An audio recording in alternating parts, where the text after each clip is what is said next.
प्रधानमंत्री जो है वो विदेश मंत्री का काम कर रहा है, दुनिया घूम रहा है। ये जो सिचुएशन है, इस सिचुएशन को आप देखिए और आप समझिए कि सच क्या है, झूठ क्या है, हर बात को कैसे ट्विस्ट किया जाता है, कैसे इतिहास को तोड़ा मरोड़ा जाता है। मैं हूं नईदुल्लाह पाकिस्तान से। आज हम एक बहुत ही खूबसूरत वीडियो के साथ रिएक्शन करेंगे। हमारा एक रिएक्शन का वीडियो था, आसिफ भाई रिएक्शन मोड चैनल जो था वो फ्लॉप हो गया, ख़त्म हो गया। आज हमने एक न्यू वीडियो इस न्यू चैनल पर अपलोड किया है। आपका सपोर्ट की बहुत ज़्यादा ज़रूरत है। आज हम आपको इंडिया के एक प्रधानमंत्री वगैरह और इसके बारे में हम आपको बताएंगे, इंडिया के इलेक्शन के बारे में। आजकल इंडिया के इलेक्शन के बारे में बहुत ज़्यादा बातें हो रही है। चलो इस वीडियो को देखते हैं। इस वीडियो को देखने के बाद आपको पता चलेगा कि इंडिया के लिए कौन अच्छा था और कौन नहीं। चलो वीडियो स्टार्ट करते हैं बिना टाइम वेस्ट की। एक मज़ेदार बात आपको बताता हूँ।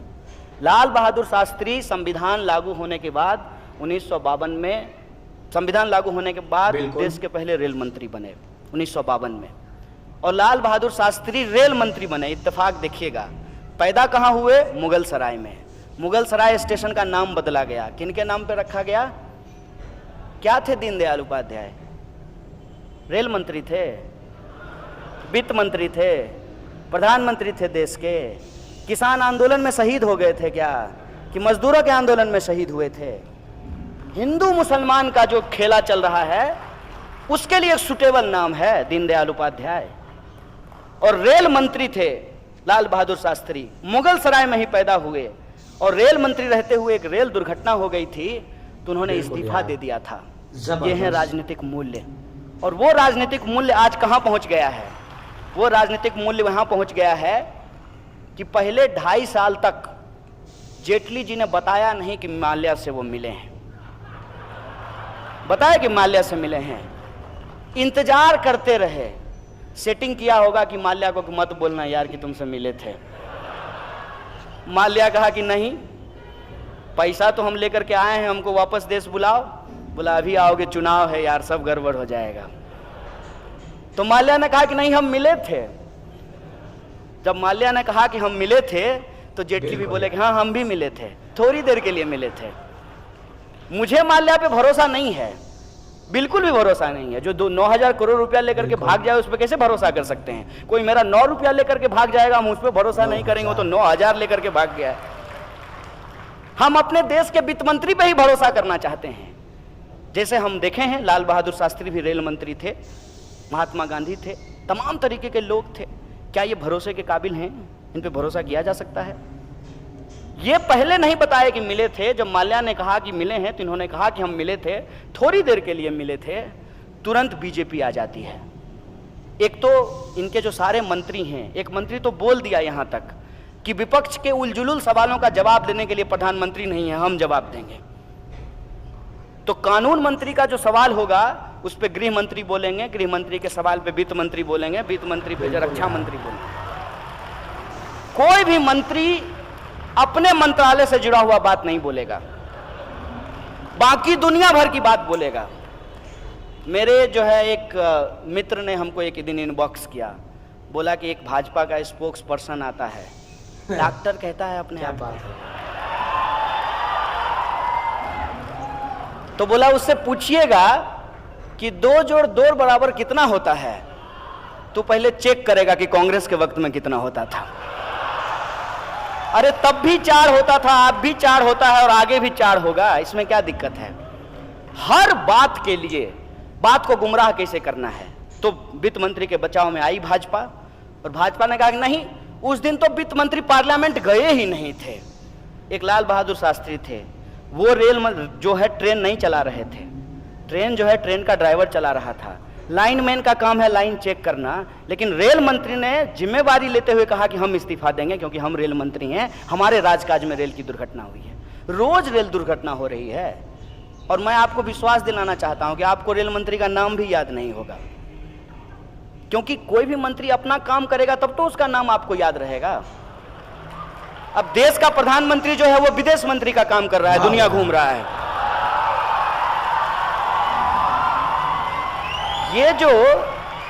ये जो सिचुएशन है, इस सिचुएशन को आप देखिए और आप समझिए कि सच क्या है, झूठ क्या है, हर बात को कैसे ट्विस्ट किया जाता है, कैसे इतिहास को तोड़ा मरोड़ा जाता है, कैसे गांधी जी का भी चश्मा इस्तेमाल कर लिया जाता है। माने कहते हैं ना, मुख में राम बगल में छुरी, मुख में नाथूराम बगल में गांधी।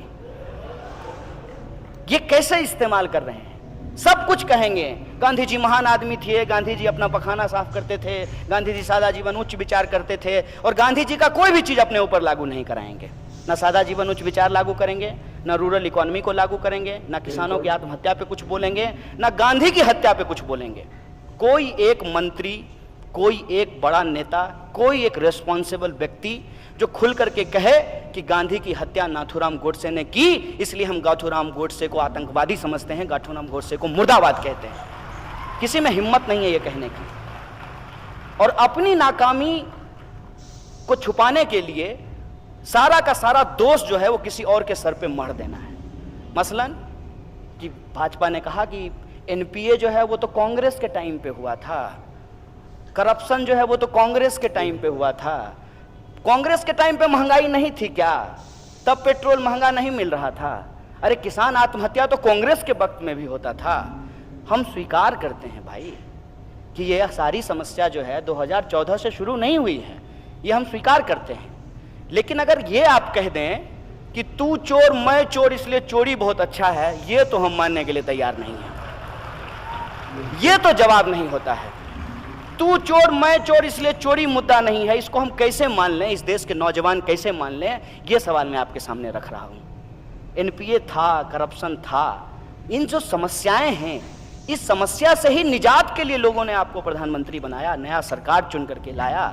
नहीं तो वही लोग कंटिन्यू कर रहे होते, क्या दिक्कत है? अरे कम से कम इतिहास तो झूठ नहीं बोलते ना मनमोहन सिंह, पढ़े लिखे व्यक्ति हैं। कम से कम इकोनॉमी पढ़े हुए थे, इकोनॉमी समझे हुए थे, तो कोई इकोनॉमिक डिसीजन लेते तो डीमोनेटाइजेशन जैसा ब्लंडर तो कम से कम नहीं किए होते। ये तो होता ना। मैं किसी के समर्थन में नहीं बोल रहा हूं। आज जब मैं गांधी की बात कर रहा हूं, लाल बहादुर शास्त्री की बात कर रहा हूं, तो देश में क्या होना चाहिए, लोकतंत्र में क्या होना चाहिए, क्या जरूरी है हमारे आने वाली पीढ़ी के लिए, समानता क्यों जरूरी है समाज के लिए, मैं इस पर बात कर रहा हूं। और ये क्या मतलब होता है? हर सवाल को गुमराह करके आप नेहरू के पास पहुंचा देना चाहते हैं। अजीब बात है। मुझे तो लग रहा है कि इस दिन आप लोग भी इंतजार कीजिए, किसी दिन स्टेटमेंट आएगा मोदी जी का। मोदी जी जैसे कह रहे हैं ना कि इतने सालों का गड्ढा है, 70 साल में कांग्रेस ने जो है इस देश को लूट लिया है, तो उसको ठीक करने में वक्त मिलेगा। एक तो 70 साल जब ये बोलते हैं, तब जो है ये उसमें बीपी सिंह को भी जोड़ लेते हैं, अटल बिहारी वाजपेयी के 6 साल को भी जोड़ लेते हैं। और इनका ये मानना है कि अटल बिहारी वाजपेयी का जो 6 साल था उसमें भी कोई काम नहीं हुआ था। उससे भी आगे बढ़ करके कोई इनका समर्थक तो ये जाके कह देता है कि 1100 साल के बाद जो है कि हिंदू प्रधानमंत्री बना है। इस पे विचार कीजिए कि गांधी क्या कहते थे। गांधी कहते थे कि ईश्वर अल्लाह तेरे नाम सबको सन्मति दे भगवान। आज देश का जो प्रधानमंत्री है वो कब्रिस्तान और शमशान की बात कर रहा है।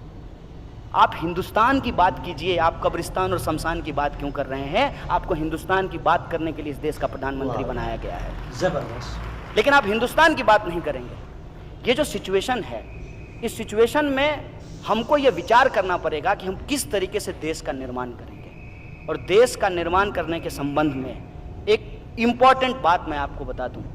इस देश का जो डेमोक्रेटिक प्रोसीजर है, उस प्रोसीजर पे हमको स्टिक होना पड़ेगा। क्या है प्रोसीजर? प्रोसीजर ये है कि पिछली सरकार की जो गलतियां थी, उन गलतियों से जनता नाखुश थी और जनता ने पार्लियामेंट्री डेमोक्रेसी में नए लोगों को अपना मत दिया और नए लोगों की सरकार बनी। अब नए लोगों की जब सरकार बनी, वो भी यदि गलती कर रहे हैं, वो भी जो वादा किया वो यदि पूरा नहीं कर रहे हैं, तो उनको भी सत्ता से जाना चाहिए। यही लोकतंत्र है, यही पार्लियामेंट्री डेमोक्रेसी है। ये हमको दिमाग में डालना चाहिए। और ये बात हमारे दिमाग में ना आए, इस दिशा में हम सोच ना पाएं, इसीलिए ये जो आप कहते हैं ना, सच का तो छोड़ दीजिए, झूठ जो है वो इस कदर हमारे दिमाग में घुसाया जा रहा है कि हम सच के इर्द गिर्द भी नहीं पहुंच पाते हैं। और वो क्या है?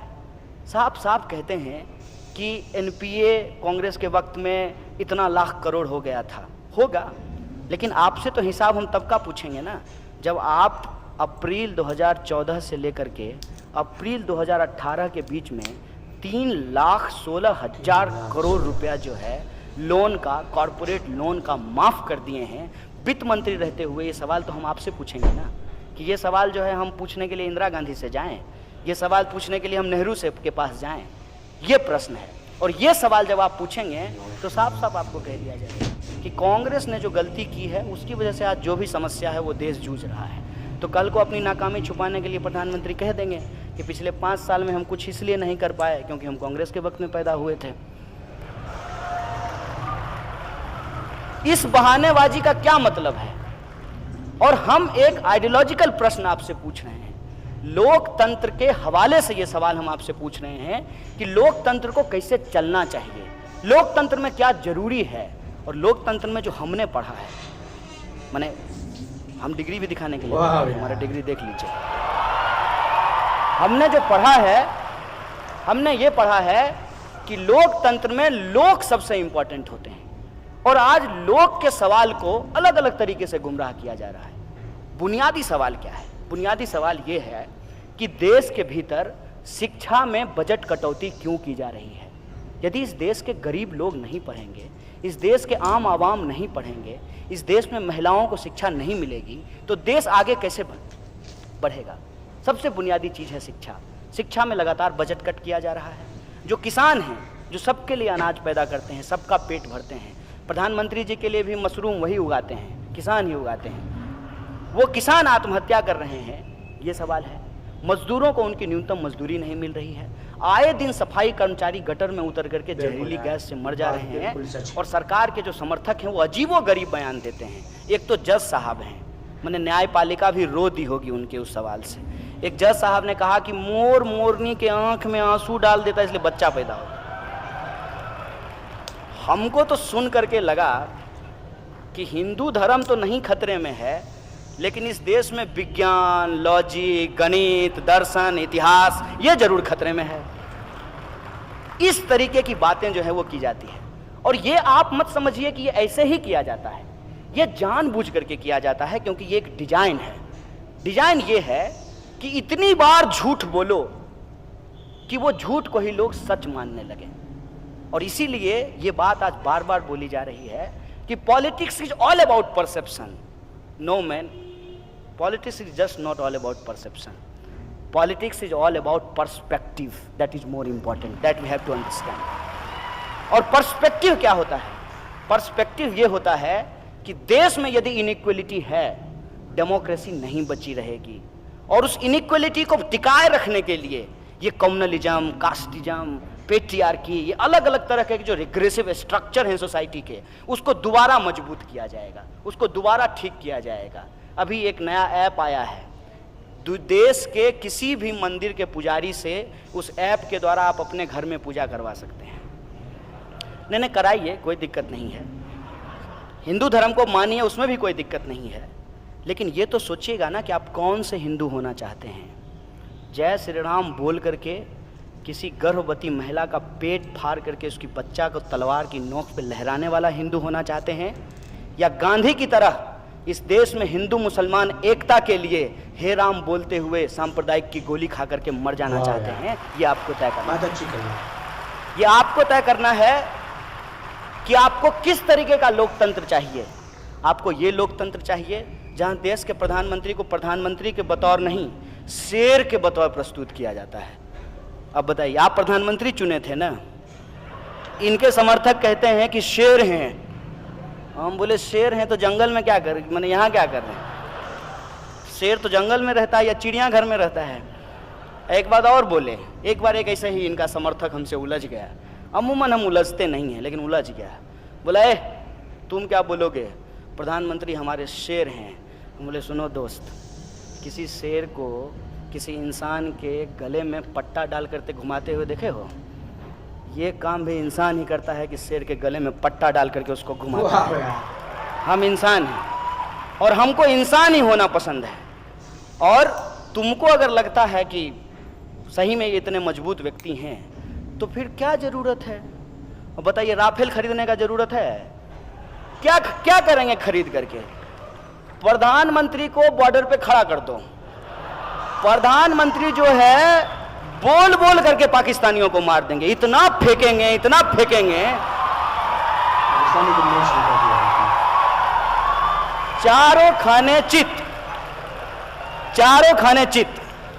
फिर भी अगर 2-4 पाकिस्तानी बंदूक लेकर के इधर उधर बच जाए तो प्रधानमंत्री सलमान खान की तरफ शर्ट खोलेंगे, 56 इंच का सीना दिखाएंगे। ये क्या चल रहा है? अरे गांधी के बारे में आइंस्टाइन ने कहा कि आने वाली पीढ़ी ये भरोसा नहीं करेगी कि इस हार मांस का व्यक्ति जो है वो चलता फिरता था, वो जिंदा था, वो इंसान था। वो थे गांधी। गांधी लाठी रख लेके चलते थे, किसी को डराने के लिए नहीं, अपने सहारे के लिए लेकर के चलते थे।